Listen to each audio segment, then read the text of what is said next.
Hafting is a process by which an artifact, often bone, metal, or stone, is attached to a haft. This makes the artifact more useful by allowing it to be shot, thrown, or used with more effective leverage. When constructed properly, hafting can tremendously improve a weapon's damage and range. It is estimated that hafted weapons were most common during the Upper Paleolithic and Middle Paleolithic. Hafting was a significant milestone in the history of technology. It was one of the first tools where hominins took separate elements and united them into a single tool, increasing the efficiency and use of it. The development of hafting was considered a significant milestone of humans by archaeologists. It was not only a significant improvement in the technology at the time, but archaeologists also believed that hafting shows the progression in development of the human mind and shows the path toward a world of complex tool-making of the past.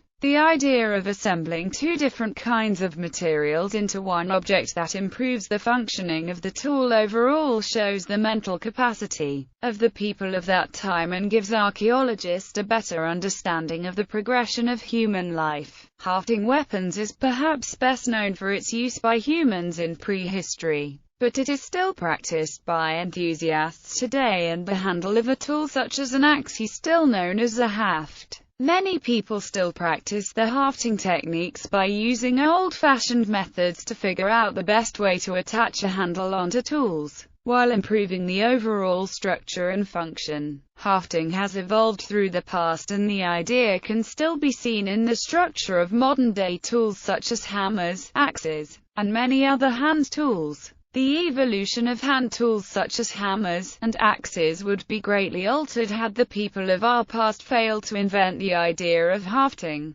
The methods of hafting and the hafting process have also varied and evolved over the years. The hafting process. There must be some way to attach the artifact to the strap or shaft, and to this end, flanges are often created on one end. Flanges are produced by a process of knapping or grinding the excess stone away, resulting in indentations in the piece. If a shaft or handle is to be used, it must also be prepared in some way. Wood is commonly used, and many people prefer big leaf maple due to its soft structure that allows them to easily chip away at the end of the shaft to which the tool is to be affixed. A good piece of wood would have a diameter large enough to provide adequate strength, yet small enough to hold comfortably for long periods of time. A common practice of hafting is to remove the outer layer of bark where your hand would be to prevent cuts and the painful imperfections found in bark. Attaching the tool to the shaft can be difficult, which is why there are two main methods used to soften the wooden shaft, including burning the end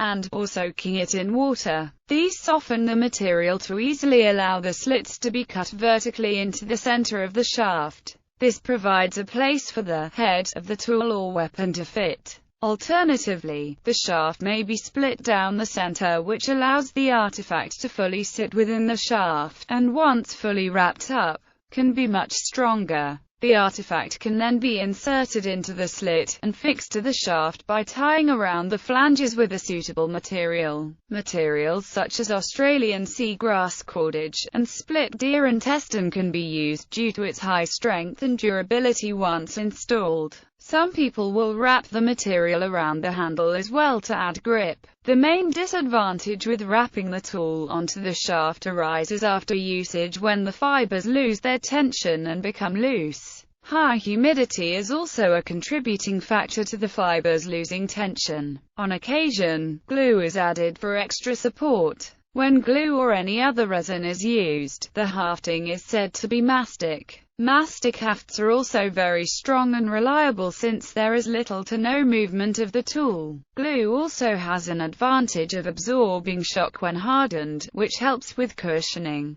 Back before glue was readily available, people would process deer hide into glue. The main downside of mastic hafts is the time-consuming and difficult construction process. Alternatively, the head may simply be forced into the shaft, if the shaft is soft enough, eliminating the need for a slit. If a strap is used, it is tied directly to the flanges of the artifact. Generally it takes a much longer time to create the actual haft binding than it does the tool used in the half. The tool, such as a projectile point, typically takes up to 20 minutes, whereas the haft binding takes several hours. Often many times throughout a haft's life cycle, the tool will be replaced or sharpened and reattached to the shaft to keep the haft as effective and precise as possible. Hafting in prehistory. More than 125,000 years ago, early archaic Homo sapiens such as Homo heidelbergensis developed the extensive use of hafted stone tools. Over time, hafting evolved and tools became deadlier with more control. Evolution has brought hafts with small shafts and dull stone tools to longer, stronger shafts with sharper, narrower tools that were better suited for piercing and cutting. In much more recent times, hafted axes and weapons have benefited from tapering. By offsetting the diameters of a tool with a cylindrical base, and a hole in the shaft, a much more secure fit can be made,